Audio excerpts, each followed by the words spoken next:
বিয়ে হয়েছে গত মাসে, এই ১ বছর পূর্ণ হলো। আর ১ বছরে এই প্রথম আমি একা একা বাড়ি গেলাম। এর আগে যতবার গেছি হয় বরের সঙ্গে অথবা শ্বশুরমশাই দিয়ে গেছেন।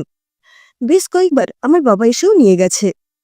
কিন্তু মাস চারেক হলো বাবা হঠাৎ মেসে ভাড়াটাকে চলে যাওয়ার পর কাজকর্ম সেরে সেই যে এ বাড়িতে এসেছি, আর বাড়ি যাওয়া হয়ে ওঠেনি। আসলে কদিন ধরেই মায়ের শরীরটা ভালো যাচ্ছিল না। ফোনে ৪ বেলা খোঁজ নিচ্ছিলাম ঠিকই, কিন্তু মনটা খুব আনচান করছিল। আমার এই অস্থিরতা লক্ষ্য করে শাশুড়ি মা আগের রাতে বললেন, বুঝলে বৌমা, তুমি কালকেই বাড়ি চলে যাও। মায়ের শরীরটা এতটা খারাপ, এই সময় তুমি তো মেয়ে, তোমার যাওয়া দরকার, সেবা যত্ন করা দরকার। মেয়ে হিসেবে তোমার একটা কর্তব্য আছে। আর এই অসময়ে আমাদেরও উচিত তোমাকে বাড়ি পাঠিয়ে দেওয়া। বর অফিস থেকে ফিরলে ওকে বললাম, কাল একটু বাড়ি যাব বুঝলে, মায়ের শরীর বেশ খারাপ হয়েছে। এখানকার মাও বলল ঘুরে আসতে। তুমি অফিস যাওয়ার পথে আমাকে একটু ছেড়ে দেবে? উত্তরে আমার স্বামী বলল, অবশ্যই যাবে। আর শুধু দেখতে গিয়ে তো লাভ নেই, কদিন থেকে আসার মতো প্রিপারেশন নিয়েই যাও। একেবারে মাকে সুস্থ করে তবে ফিরবে। এবারে চিন্তা করো না। তুমি তাহলে অফিস যাওয়ার সময় আমাকে নামিয়ে দিও কিন্তু। আমার স্বামী বলল, কেন? যেটুকু জানি তুমি বিয়ের আগে একা একাই স্কুল কলেজ করেছ, এখানেও টুকটাক বেরো মাঝে মধ্যে। তাহলে নিজের বাড়ি যাবে, প্রত্যেকবার সঙ্গে কাউকে নিতে হবে কেন? তোমার মা বাবা, তোমার বাড়ি, তুমি যখন ইচ্ছে যাবে আসবে, তাদের দেখাশুনো করবে, আপদে বিপদে পাশে থাকবে। এটাই তো স্বাভাবিক। কাল তুমি একাই যাবে। সেই মতো আমি বাড়ি ঢুকলাম। আগে থেকে খবর দিয়ে আসেনি। ভাবলাম একেবারে গিয়ে মাকে চমকে দেব। বেলা তখন 10টা মতো হবে। বেল বাজাতেই বৌদি এসে দরজা খুলে দিল। আমার একমাত্র দাদার বউ। সে তো আমাকে দেখেই একমুখ হেসে বলল, আরে আরে, বুনি যে, এসো এসো। আমি হেসে ভেতরে ঢুকে এলাম। দেখলাম বৌদি দরজায় দাঁড়িয়েই আছে। আমি বললাম, ও বৌদি, দাঁড়িয়ে আছো কেন? গেট বন্ধ করে দেবে তো? বৌদি অবাক হয়ে বলল, সৌরভ আসবে তো, বোধহয় গাড়িটা পার্ক করছে, সেই জন্য অপেক্ষা করছি। না গো, এবার আমি একাই এসেছি। হঠাৎই বৌদি কেমন যেন মিয়ে গেল। আমার হাতে ট্রলিটার দিকে একবার তাকিয়ে শুধু বলল, ওহো, বাড়িতে সব ঠিকঠাক আছে তো? শ্বশুর শাশুড়ি সব ভালো? সৌরভ ঠিক আছে? আমি একটু অন্যমনস্ক হয়ে বললাম, হ্যাঁ হ্যাঁ, সব ওকে। আসলে আমি ততক্ষণে মায়ের সঙ্গে দেখা করবো বলে ছটফট করছিলাম। মায়ের ঘরে গিয়ে দেখি মা কলার ডিম সেদ্ধ খাচ্ছে বিছানায় বসে। চুল উস্কো খুস্কো, চোখগুলো কোটরে বসে গেছে, বেশ রোগা হয়ে গেছে। বাবা থাকতে ডবডবে করে সিঁদুর পরত মা। সাদা সিঁড়িতে এই প্রথম মাকে দেখে বুকটা কেমন হু হু করে উঠল। মনে মনে ভাবলাম, কদিন একটু যত্ন করতে হবে। আমি মা বলে ছুটে গিয়ে গলা জড়িয়ে ধরলাম। মা হেসে বলল, কখন এলি রে? সব খবর ভালো তো? তারপর আমার উপর দিয়ে উকি ঝুঁকি দিয়ে দেখছে দেখে জিজ্ঞাসা করলাম, কি হয়েছে? কাকে খুঁজছ? মা উদ্বিগ্ন হয়ে বলল, হ্যাঁ রে, সৌরভ কই? হাত পা ধুচ্ছে নাকি? আমি হেসে বললাম, কেন গো, আমি একা আসতে পারি না? একাই এসেছি। এখন কদিন থাকবো এখানে তোমার কাছে। মা শুনেই খাওয়া বন্ধ করে বিছানা থেকে নেমে পড়ল ভ্রুকুচকে। বলল, মানে, কাল রাতে ফোন করলি, আসবে কিছু বললি না তো? সৌরভও কিছু বলল না, বিয়ানও তো ফোন টোন করেনি। কি হয়েছে বল তো ঠিক করে।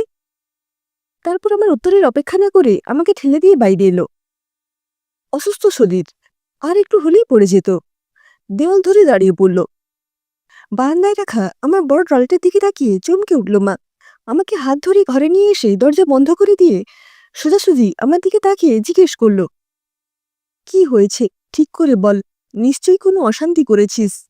তুই একা এসেছিস দেখেই আমার সন্দেহ হয়েছিল। ফোন কর সৌরভকে, এক্ষুনি, আমি কথা বলবো।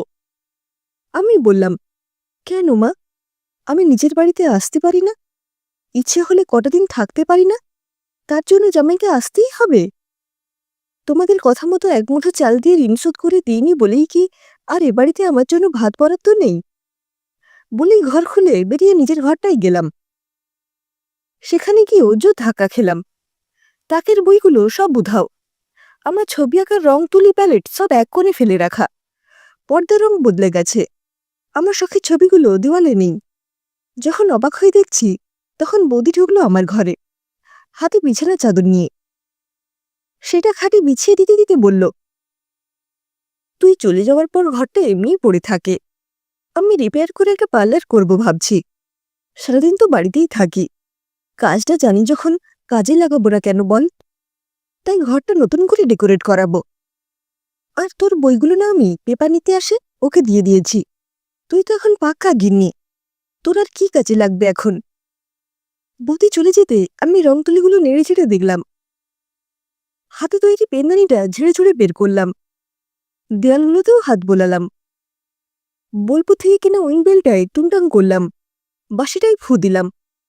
পর্দাগুলো উড়ে উড়ে এসে যেন বলছে, এ বাড়িতে আর কিছুই আমার নেই, আমার জন্য নেই।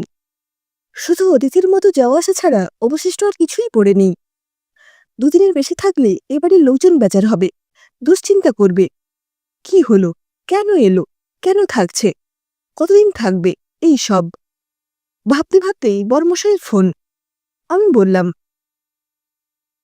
কালকেই আমি বাড়ি চলে যাব, মা এখন বেশ ভালোই আছে। সে বলল, গেছো যখন দুদিন থেকেই এসো না, মনটা ভালো লাগবে, আমি গিয়ে নিয়ে আসবোক্ষণ। কিন্তু আমি পরদিন সকালেই তৈরি হয়ে বেরিয়ে পড়লাম। আসার সময় মাকে বলে এলাম, ও বাড়ি যাচ্ছি মা, এই বাড়িতে কালে ভদ্রে আসাই ভালো, তাতে জামাই আদর পাওয়া যায়। মা শুধু বলল, ছেলের বউ হয়ে গেলে মায়েরা পরাধীন হয়ে যায় রে, তার উপর স্বামী নেই। ছেলে ছেলের বউয়ের হাতে তোলার মধ্যে থাকতে হয়। তখন মেয়ে জামাই দুদিনের জন্য আসবে, থাকবে, আনন্দ করে চলে যাবে, এতেই সুখ, এতেই শান্তি। ঢাউস ট্রলি নিয়ে একা মেয়ে এলে বুক কাঁপেরে সব মায়েরই। কোনো মাই চায় না তার মেয়ে তার বাড়িতে থাকতে এসে দুটো কথা শুনুক, চোখের জল ফেলুক। মেয়ের মা হও, বুঝতে পারবে কত জ্বালা। সঙ্গে সঙ্গে ভেতর থেকে বৌদির ডাক শুনতে পেলাম। মাকে ডাকছে স্নান সেরে নিয়ে বাথরুম খালি করে দেওয়ার জন্য। বুঝলাম মাও এখন নিরুপায়। রাতে খেতে বসে যথারীতি সবাই গল্পগুজব করছে। স্বাভাবিকভাবেই আমি মনমরা, কাজ করতে হয় করে যাচ্ছি। এমন সময় শ্বশুরমশাই বলে উঠলেন, মাটনটা কে রান্না করেছে আজ, ভালো হয়নি। এমনি কষ্ট হচ্ছিল। সরাসরি ভালো হয়নি শুনে আমার কান্না পেয়ে গেল। আমার চোখের কোণে জল লক্ষ্য করেই শ্বশুরমশাই আমাকে ডেকে মাথায় হাত বুলিয়ে বললেন, মন খারাপ কেন মা লক্ষ্মীর? ভালো হয়নি মানে কি সবসময় খারাপ হয়েছে বোঝায়? আরে আমি বলছি শুধু ভালো হয়নি, দুর্দান্ত হয়েছে। বর ভাত খেতে খেতেই ইশারা করে বলল, জাস্ট সুপারব। তারপর শ্বশুরমশাই জিজ্ঞাসা করলেন, বৌমা তুমি তো বেশ কদিন থাকবে বলে বাড়ি গেলে, আজই চলে এলে যে? ও মায়ের বাড়ি ওইটুকুই ভালো বাবা, বাড়ি ছেড়ে থাকতে ভালো লাগে না। চিন্তা হয় তোমরা কি করছো, কি খাচ্ছ, গাছগুলো জল পেল কিনা, শাড়িগুলোই বা কে তুলল, মায়ের প্রেশারের ওষুধ খাওয়া হয়েছে তো, তোমার ছেলে সময় ঘুম ভাঙল কিনা। বলেই হঠাৎ মনে হলো, এরা তো একবারও মেনশন করে না ওটা আমার বাপের বাড়ি। অথচ মা বুঝিয়ে দিল, এখন ওটা আমার বেড়াতে যাওয়ার একটা ডেস্টিনেশন। অজান্তেই আমার নিজের ঠিকানাটা অন্য বাড়ি হয়ে গেছে। দীর্ঘশ্বাস ফেলে বললাম, আমার আইডি কার্ডগুলোয় ঠিকানা বদলাতে হবে এবার। খিদে নেই, রাতে কিচ্ছু খাবো না বলে শুতে চলে যাচ্ছিলাম। শাশুড়ি মা ইশারায় একটু দাঁড়িয়ে যেতে বললেন। ওদের খাওয়া হয়ে গেলে ওরা উঠে গেল। আমাকে একটা চেয়ার দেখিয়ে বললেন, এখানে বসো। তারপর আমার প্রিয় পনিরের তরকারি আর ভাত নিয়ে এসে থালা ধরে একদলা ভাত মুখে পুরে দিয়ে বললেন, তোমার মাটনে গন্ধ লাগে বলে আমি যে হাঁটুর ব্যথা নিয়ে পনিরের তরকারি করলাম এত কষ্ট করে, তোমার মনের কষ্টটাই সব। সারা রাত না খেয়ে থাকলে আমার কষ্ট হবে না? সব কটা ভাত শেষ করে হাত ধুয়ে এসে আমাকে বললেন, ছেলে মেয়ে নির্বিশেষে সব মানুষকেই জলের মতো হতে হয়। যেখানে থাকবে সেভাবে নিজেকে গুছিয়ে নিতে শিখতে হয়। আর কি সব বলে, মেয়েদের নিজের কোনো বাড়ি হয় না। কে বলেছে হয় না? নিজের করে নিতে পারলেই নিজের বাড়ি হয়। এটাই এখন তোমার বাড়ি, এখানে তোমার অধিকার সবচেয়ে বেশি, তোমার দাবিও সব থেকে বেশি। মায়ের উপর অভিমান করো না। বৌদির মতো তুমিও এই বাড়িটা নিজের পছন্দ মতো, নিজের ইচ্ছে মতো গুছিয়ে নাও না। মায়ের বাড়িটা থাক না মাঝে মধ্যে হাওয়া বদলাবার জায়গা হয়ে। খুব অসুবিধে হবে কি? আমার তখন চোখের কোণে জল, অথচ মনটা কেমন হালকা হয়ে গেছে। এত জোর দিয়ে আমার বাড়িটাকে চিনিয়ে দেওয়ার জন্য মাকে একটু জড়িয়ে ধরতে গেলাম। মা কপট রাগ দেখিয়ে বলল, এটো মুখে এসব করতে এসো না, যত আদিক্ষেতা। হ্যাঁ, সবসময় শাশুড়ি কথাটা জুড়ে না দিয়ে দু এক সময় প্রাণ খুলে মানুষটাকে মা বললেও তো বলা যায়, বিশেষ করে যে আমাদের নিজের মেয়ে মনে করে যত্ন করে।